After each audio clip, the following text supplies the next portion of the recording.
Yo, what is up everybody? You are listening to an original Grown commentary and watching an original Grown gameplay. Not sure my KDR, I think I go like 33 and 9, but this is one of my first Warship gameplays since I switched to it, so I was pretty proud of that.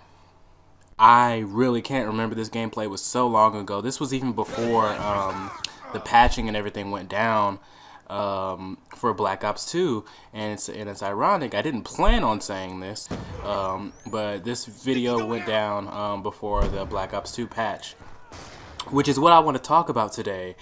A lot of commentators are throwing out some false hope and maybe it isn't false hope, but I'm just gonna give my opinion about, you know, the lag compensation. Not necessarily lag compensation, but like nerfs, buffs, stuff like that. And I'm just gonna throw this out there real quick because I think a lot of commentators really want this game to be really good because it was so highly anticipated and they've made so much money off of it. You want it to be good. And everybody wants it to be good because regardless of how much money you have, regardless of how rich you are, or if someone just sent you a free copy of Black Ops 2 because you're a great commentator and you have several hundreds of thousands of subscribers, no one wants something, or at least wants to spend the money on something that does not work very well. And it's frustrating. And people are basically saying, you know, once they fix this, once they fix that, once they patch this, once they patch that. And Treyarch themselves said after the first patch, there'll be many more to come. Here's my question. Why? Why not fix things that need to be fixed one time around? Like with that glitch. People are finding your glitches, which means that you can find your glitches yourself. There's no need to go into a theater mode not working period where you know, fix a glitch that apparently you didn't know about. Because if you didn't know about it, that means you didn't look for it. Because people get on here and they look for glitches in your game.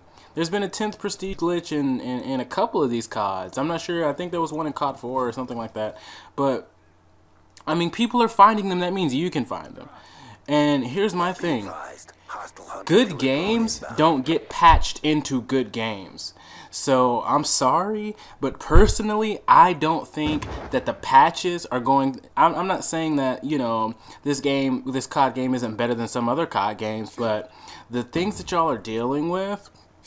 The things that are so irritating to a lot of the COD players, they're most likely, some of them might cease and then some of them might continue.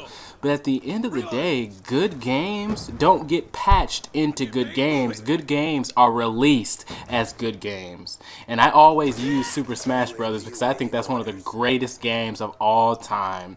And I know there was no such real thing as patching a game back then, but you didn't need to. Now, of course, when you incorporate online play and stuff like that, you have to think about that stuff. So it's hard for me to just say, oh, an N64 game is one of the best things of all time. But, I mean, in reality, we've had some other COD games that were good and didn't have to get patched into being good. I don't feel like I should have to wait for patches. I should be waiting for DLC. Not waiting for you to fix things in your game over a year's period of time. And here's the deal: COD games don't get better over the 365 span. They don't get better. And I'm pretty sure most of you can vouch for what I'm about to say. But once June and July come around for every COD game, it generally gets, for some magical, amazing reason, it gets worse. And I can't explain why, but once it gets to the summer of the next year when a new COD is about to get released, the game just feels so unplayable. And I'm saying this in a sense of it's not just gonna turn around and just be a great game later. And I feel like it's deceitful and kind of con artist-like to try to make people believe that this game will turn into a great game. Now, here's the thing. If you love the game now, if this is the greatest, you know, game you've ever played now, if this is your favorite Black Ops and your favorite Call of Duty, then you know, great, it's going to stay like that. But for the people who are saying, oh, they need to fix this, they need to nerf this, they need to buff this, they need to do this and that and this and this, despite if that stuff happens or not, it's probably not going to change your opinion of the game. I don't think that a few months from now we're going to be saying, oh man, this game was, you know, this at first, but now it's this, thanks to this. Because things like that just don't happen with good games. Good games are usually great on release. And that's just one thing I want to clear up, because not clear up, but, you know, give my opinion on, because there's a lot of commentators out there, and Trey are basically acting like they're going to patch this game into what it should be, when my opinion is you can't patch a game to greatness. You just can't. And even with patches, when you patch something, you're gonna upset somebody. I'm pretty sure everybody who was running hip fire, you know, no aim down, no ADS, you know, submachines earlier are upset because of the, you know, submachine patch. I'm pretty sure a lot of them are upset. People are upset with the sniper rifles. People are upset with the shotguns. Which I personally think are the weakest shotguns ever put into a COD game. But, you know, when you're dying, no one cares. When you're dying, people hate dying so much. And that's why camping exists, because people hate dying. So whatever gets people killed is what people aren't going to like. So there's no way to please the majority of the community. I think that pleasing the majority of the community days are over. But basically, I just wanted to say, I don't want everyone to think, you know what, and I don't want to be that commentator that says, ooh, once this stuff gets patched up, it's going to be good. I just want to straight up say, hey, games don't normally get patched into good games. They normally are good games on release date, and they feel good, and they're fun.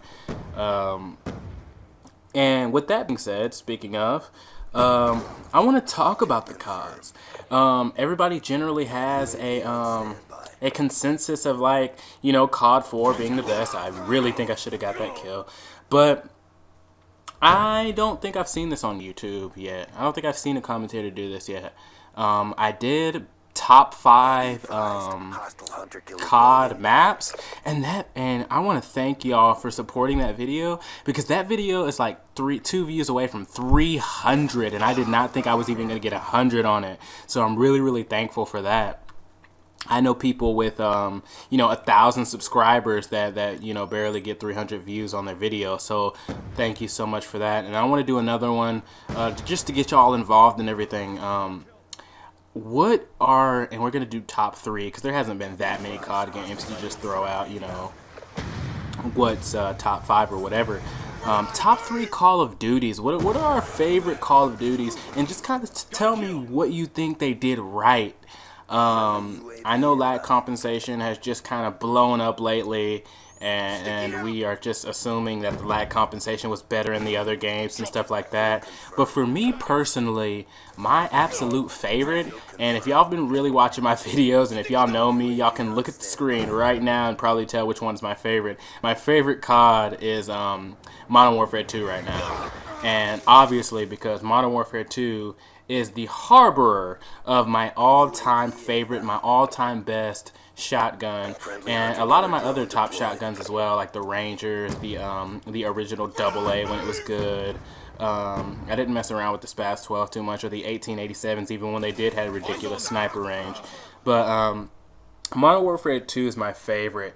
My second favorite might have to be Modern Warfare 3.